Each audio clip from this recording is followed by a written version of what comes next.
Wojna. Wojna nigdy się nie zmienia. Rzymianie prowadzili wojny, by zdobywać niewolników i bogactwa. Hiszpania zbudowała imperium napędzane rządzą złota i terytoriów. Hitler przekształcił wyniszczone Niemcy w gospodarczą potęgę. Ale wojna nigdy się nie zmienia. Ta ikoniczna sentencja z intra do pierwszego Fallouta odsłania ponurą prawdę o ludzkiej naturze. Niezależnie od epoki, mimo postępu technologicznego i zmian ideologicznych, wojna wciąż pozostaje brutalna i wyniszczająca, napędzana przez te same ludzkie instynkty: chciwość, żądzę władzy czy pragnienie dominacji. Aktualna sytuacja na świecie jasno pokazuje, że jeszcze daleko nam od momentu, w którym, aby dowiedzieć się o znaczeniu słowa wojna, trzeba będzie sięgnąć do zbioru archaizmów. Dlatego dziś zabiorę Was do świata fantastyki naukowej, aby przyjrzeć się, jak wybitni autorzy tacy jak Lem, Heinlein czy Gibson wyobrażali sobie konflikty przyszłości i jak ich przewidywania mają się do rzeczywistości. Zapraszam. Akt pierwszy. Wzmacniane pancerze i egzoszkielety. Najstarsze formy zbroi i pancerzy sięgają czasów prehistorycznych, kiedy ludzie zaczęli wykorzystywać dostępne materiały do ochrony ciała podczas polowań i walk plemiennych. Początkowo improwizowane opancerzenie tworzono ze skóry, kości i drewna. W miarę rozwoju metalurgii w epoce brązu pojawiły się bardziej zaawansowane konstrukcje: metalowe płytki, tarcze i lekkie opancerzenia, które można odnaleźć w cywilizacjach Mezopotamii i starożytnego Egiptu. Najbardziej znane i rozpoznawalne są zbroje płytowe, które w muzeach budzą respekt w oczach zwiedzających. Ich głównym zadaniem było zapewnienie maksymalnej ochrony wojownikom, umożliwiając im jak najdłuższe przetrwanie na polu bitwy. Wyobraźmy sobie jednak rozwinięcie tego konceptu, gdzie pancerze służą nie tylko do ochrony, ale także do zwiększania możliwości ofensywnych. Robert Heinlein w swojej książce Żołnierze kosmosu z 1959 roku przenosi nas w przyszłość, gdzie oddziały zmechanizowanej piechoty wyposażone są w potężne wzmacniane pancerze. Jak one wyglądały i co je cechowało? Główny bohater i narrator powieści, Juan Rico, opisuje żołnierzy noszących ten zaawansowany sprzęt jako żelaznych goryli. Masywne, surowe i kanciaste konstrukcje, choć nie zachwycały estetyką, to doskonale spełniały swoje zadania. Pomimo niezgrabnego wyglądu, zbroje te były w pełni ergonomiczne i intuicyjne w obsłudze. Wyróżniono 3 podstawowe modele pancerzy: szturmowy, zwiadowczy i dowódczy. Ten pierwszy był najcięższym wariantem, skupionym na sile ognia. Wyposażony w niego żołnierz miał do dyspozycji potężne uzbrojenie, takie jak miotacze ognia, granatniki czy wyrzutnie mikropocisków atomowych. Pomimo wysokiej masy umożliwiał wykonywanie niezwykłych akrobatycznych wyczynów, jak przeskakiwanie całych budynków. Model zwiadowczy, zgodnie z nazwą, przeznaczony był do rekonesansu. Oferował niesamowitą mobilność i kamuflaż w zamian za zredukowaną siłą ognia i ochronę. Z jego pomocą żołnierz mógł jednym skokiem pokonać setki metrów. Pancerze dowódcze stanowiły kompromis pomiędzy mobilnością a siłą ognia. Wyposażone w dodatkowe moduły komunikacyjne umożliwiały koordynację działań na polu bitwy, dzięki czemu dowodzący mógł sprawnie zarządzać obroną lub szturmem na pozycję przeciwnika. W rzeczywistości opisanej przez Heinleina wzmacniane pancerze całkowicie wyparły z pola walk tradycyjne pojazdy i naziemne wsparcie, takie jak czołgi czy artyleria. Zmechanizowana piechota mogła liczyć jedynie na asystę zawieszonych na orbicie statków kosmicznych, które pomagały w koordynacji działań i zapewniały wsparcie logistyczne. Wpływ przedstawionych przez Heinleina rozwiązań na popkulturę jest ogromny. Choć nie był pierwszym, który zaproponował koncepcję wzmacnianych pancerzy, to jego wizja spopularyzowała ten motyw, znajdujący dziś swoje odbicie w grach, filmach, komiksach i innych mediach. Koncepcja ta stała się symbolem nowoczesnej, futurystycznej wojny, gdzie granice między człowiekiem a maszyną zaczynają się zacierać. A jak ma się ta wizja do dzisiejszych realiów? Podobne technologie zaczynają powoli wkraczać w rzeczywistość. Obecnie prowadzone są intensywne prace nad egzoszkieletami, urządzeniami, które choć jeszcze zbyt nieporęczne, by wyposażyć w nie żołnierzy, znajdują już zastosowanie w medycynie i przemyśle. Ta rzeczywistość pokazuje, że granice między dwudziestowieczną fikcją a dzisiejszą nauką są coraz bardziej płynne, a wizje Heinleina mogą stać się częścią przyszłego arsenału wojskowego. Niewykluczone, że podobne konstrukcje posłużą w przyszłości ludziom przy próbie zasiedlenia ciał niebieskich o grawitacji większej niż ta ziemska. Nie wiadomo też, co napotkamy w bezkresnym kosmosie, a jak pokazała Ripley, warto mieć pod ręką narzędzia, które poradzą sobie nawet z matką obcych.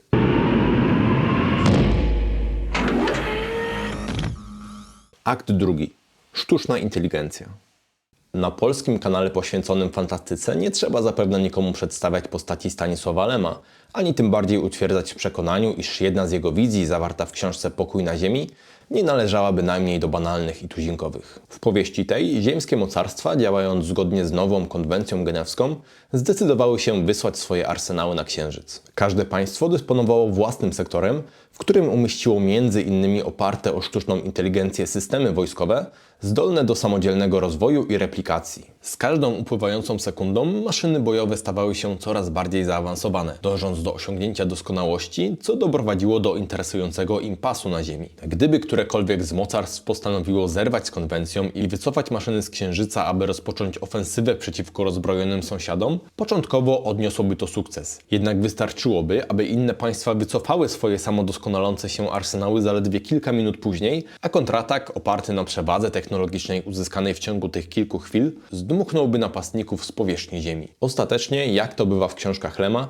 nie wszystko idzie zgodnie z planem, gdyż ludzie tracą kontrolę nad wydarzeniami na Księżycu. Niemniej jednak koncepcja wykorzystania sztucznej inteligencji do uzyskania przewagi na polu walki została w tej książce dość mocno zaakcentowana. Jak ta literacka spekulacja ma się do rzeczywistości? Sztuczna inteligencja znajduje dziś zastosowanie w wojskowości, w tym bezpośrednio na froncie, choć pełna autonomia systemów bojowych pozostaje nadal w fazie testów i rozwoju. Przykładem jest amerykański projekt Maven, w ramach którego algorytmy uczenia maszynowego analizują materiał wideo z dronów. Dzięki temu możliwe jest szybsze wykrywanie i identyfikacja potencjalnych celów, co wydatnie wspiera operacje wywiadowcze. A współczesne drony wyposażone w elementy sztucznej inteligencji potrafią nie tylko latać, ale również samodzielnie analizować otoczenie, optymalizować trasy przelotu czy dokonywać wstępnej oceny sytuacji na polu walki. Choć ich działanie nadal wymaga nadzoru operatora, stopień autonomii systemów bojowych stale rośnie. Sztuczna inteligencja używana jest nie tylko w ofensywie. Nowoczesne systemy obrony przeciwrakietowej, takie jak Patriot, korzystają z zaawansowanych algorytmów do szybkiej analizy zagrożeń i kierowania ogniem. Choć nie są one całkowicie autonomiczne, integracja elementów AI znacząco poprawia czas reakcji oraz precyzję operacji obronnych. Chociaż scenariusz spokoju na Ziemi należy do fikcji, to zawarte w nim przestrogi są jak najbardziej aktualne.